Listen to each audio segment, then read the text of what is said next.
Welcome back to the Mountain Morning Show here on Park City Television. I am joined with the founders of PC Reads, Elissa, Aten, and Jackie Blake. Good morning. Good morning. So I want to start right off with PC Reads, because I think a lot of people might not be quite sure about what the organization is. And as you said before, this is not a book club, right? Correct. Correct. So tell us a little bit about the organization and what role you play in the community. So Park City Reads, first off, stands for Recognizing, Educating, and Advocating for Dyslexic Students. That is a fantastic acronym, how Thank that you. worked Elissa out. Took a little bit of time. Elissa came up. She gets the credit. She gets all the credit for that. Yeah. We founded it a little over 2.5 years ago. We both have daughters that are dyslexic. We both knew that. We spent years figuring it out, finding resources, support, understanding what it is that our kids needed. And then we met a little over 2.5 years ago and realized that the stories that we told were very similar.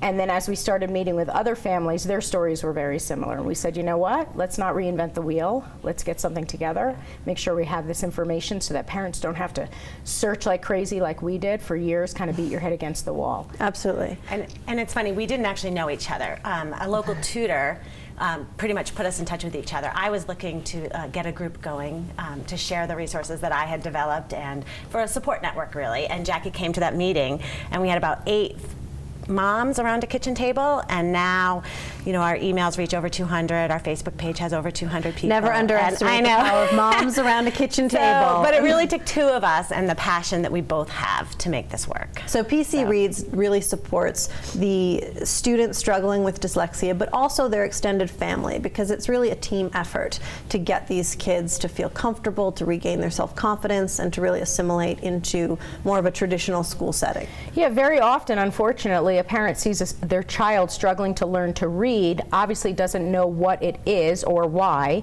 goes to a teacher. Very often the teacher doesn't really know where it's coming from and the causes, even though they always want to help. And that's where the circle keeps going roundabout. And so we believe that it's very important to test and evaluate and assess very early in a child's life when you start to see some warning signs, and really find out what it is that's going on. Not always dyslexia, not always a reading disability. However, if you catch it very early, there's an enormous chance that it won't turn into what you're saying, the anxiety-ridden, the things that come down in the future. And the families can just function very easily. That's wonderful. And so Park City Reads, it was really grown organically from parents who were struggling with this and couldn't find the resources and were trying to do it all on their own. So you've built an incredible support system. But for parents who are out watching and may think that they're identifying with some of the issues, or they may see it in their own child, but they're not quite sure, just speaking not as doctors, but from your personal experience as parents, what were some of the sudden red flags or warning signs when something just didn't feel right? So for our daughter, I had questions beginning in 1st grade, and wasn't really sure what was happening. She was a bright kid. She actually was somebody who knew her letter sounds and letter names, although that's usually a very strong sign of a child being dyslexic, is a hard time memorizing their letters, or memorizing their phone number too. And for her, it came more when we actually started to learn to read, and that's when she couldn't sound out a word. And so we would be reading a book, and she'd get to an unknown word, and she'd basically hit me in the arm. And she jokes now, she's like, I must have given you a big bruise, Mom. Because she was frustrated and she couldn't do it. And she was just like, you know, and I was like, try sounding it out. And she just couldn't do it. And I didn't know that she couldn't do it. Right. For some kids, it's rhyming. Rhyming can be difficult. And then there's other things like tying shoes is difficult, and direction is difficult. Yes, if they ask for Velcro, it's just, you know, when they're at a certain age and you know they should be tying their shoes, and they say, no, let's get those Velcro sneakers. See, that's so funny. Now, my son who's 5, it's such a big deal to graduate to tie shoes. That's sort of like the setting the bar, and so children who don't want it, right? Yes. And even now, she just slides them on most of the days. You know, she keeps them tied and slides them on.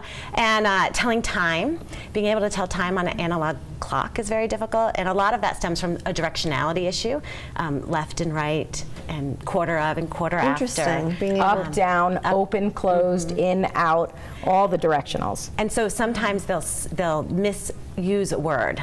They'll say, oh, I'm really hot, and they meant cold.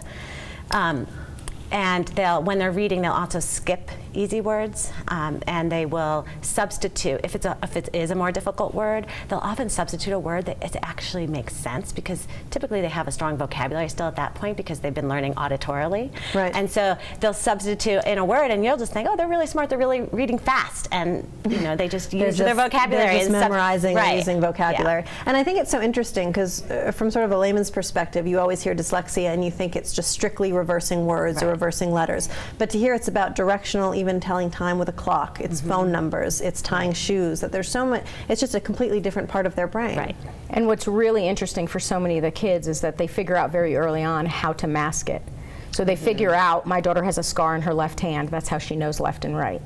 So she figured out from a very early age how she could Incredibly clever. Yeah. Exactly. And so that's another thing, though, for a parent, when you know your child is very bright, very intuitive, very perceptive, and then all of a sudden you're starting to see some of these behaviors, and you say, wait a minute, that doesn't really go together. That doesn't add up to me. I mean, part of the definition is a child who's unexpectedly struggling to read.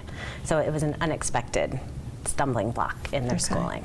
So Jackie, if somebody is watching and saying, yes, that is my child, you're speaking right to me, what does Park City Reads provide? How do they get involved with the organization? So there's different ways, and every family decides to do what they feel is the most comfortable for them. For us, we have a website, Park City Reads, spelled out, parkcityreads.org. Okay. We have a lot of great information for families, for teachers, for other professionals.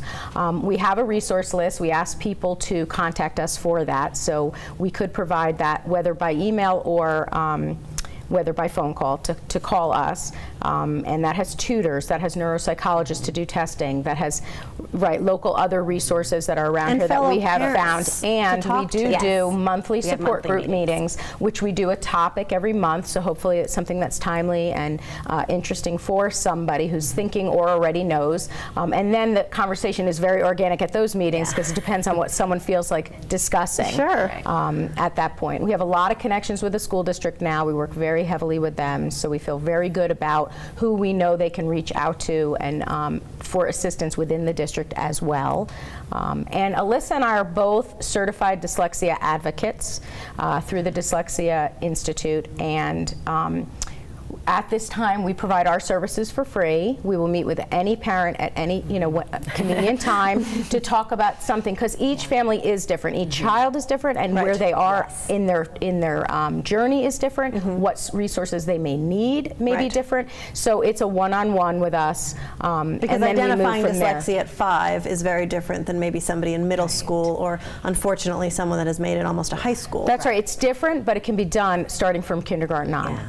And understanding how to read the assessments and the test scores, that can be really overwhelming to parents. I can imagine. And I just love that this grew from your own need of just saying, why am I going to make some other parent go through what I had to go through to try and figure all of this out? And in a theme of Live PC, Give PC, Park City Reads, you are on the list. We are. All right.